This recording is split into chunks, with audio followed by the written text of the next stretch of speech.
কি এখন বিয়ের কথা বলবে তাই না? বলবোই তো। এরকম সমুদ্র মেয়ে ঘরে থাকলে সব মায়েরাই বিয়ের কথা বলে। শোন না, তোর হারুন চাচা ফোন করেছিল। কি বললো সে? ছোটবেলায় পুতুল খেলার ছলে তার ছেলেকে বিয়ে করতাম, এখন কি তার ছেলেকে সত্যি সত্যি বিয়ে করার কথা বলছে? আহা, ছেলেটা তো খারাপ না, দেখতে সুন্দর, একেবারে রাজপুত্রের মতো।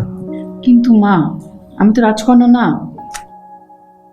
তুই বড় বেশি কথা বলিস। কবিরের সাথে বিয়ে হলে তুই সুখে থাকবি। আমি এখন অসুখে আছি, এটা তোমাকে বলেছি। যেই মানুষের সাথে আমি সারা জীবন সংসার করব, তাকে যদি আমি মন থেকে গ্রহণই না করতে পারি, তাহলে আমি তাকে কেন বিয়ে করব? আমি একা অনেক ভালো আছি। আর যারা একা ভালো থাকে তাদেরকে বিয়ে করার জন্য চাপ দেওয়া উচিত না। এই শানু, তাড়াতাড়ি ফ্রিজ থেকে ঠান্ডা পানি বের কর, এক গ্লাস লেবুর শরবত করে নিয়ে আয় রানুর জন্য। মা তুমি থামবে? আমি কি একবারও বলেছি আমার লেবুর শরবত লাগবে? তুই তো এখন তোর বাবার জায়গাটা নিয়েছিস, আমাকে বলতে হবে কেন? তোর বাবা অফিস থেকে ফেরার পর এক গ্লাস বরফ ঠান্ডা লেবুর শরবত খেতেন। আমি মোটেও আমার বাবার মতো হয়নি। আমি কি কখনো লেবুর শরবত চেয়েছি? হ্যাঁ আপু, তুমি একদম ঠিক বলেছো। তুমি বাবার মতো না, তুমি হয়েছো মায়ের মতো। আমি কারোর মতো হইনি, আমি আমার মতো হয়েছি।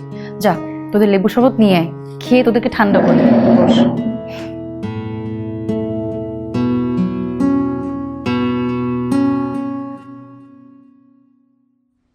কি এখন বিয়ের কথা বলবে তাই না? বলবোই তো। এরকম সমুদ্র মেয়ে ঘরে থাকলে সব মায়েরাই বিয়ের কথা বলে। শোন না, তোর হারুন চাচা ফোন করেছিল। কি বললো সে? ছোটবেলায় পুতুল খেলার ছলে তার ছেলেকে বিয়ে করতাম, এখন কি তার ছেলেকে সত্যি সত্যি বিয়ে করার কথা বলছে? আহা, ছেলেটা তো খারাপ না, দেখতে সুন্দর, একেবারে রাজপুত্রের মতো। কিন্তু মা, আমি তো রাজকন্যা না। তুই বড় বেশি কথা বলিস। কবিরের সাথে বিয়ে হলে তুই সুখে থাকবি। আমি এখন অসুখে আছি, এটা তোমাকে বলেছি। যেই মানুষের সাথে আমি সারা জীবন সংসার করব, তাকে যদি আমি মন থেকে গ্রহণই না করতে পারি, তাহলে আমি তাকে কেন বিয়ে করব? আমি একা অনেক ভালো আছি। আর যারা একা ভালো থাকে তাদেরকে বিয়ে করার জন্য চাপ দেওয়া উচিত না।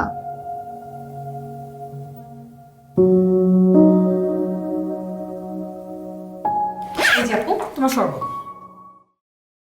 তোর লেবু শরবত তুই খা, যা।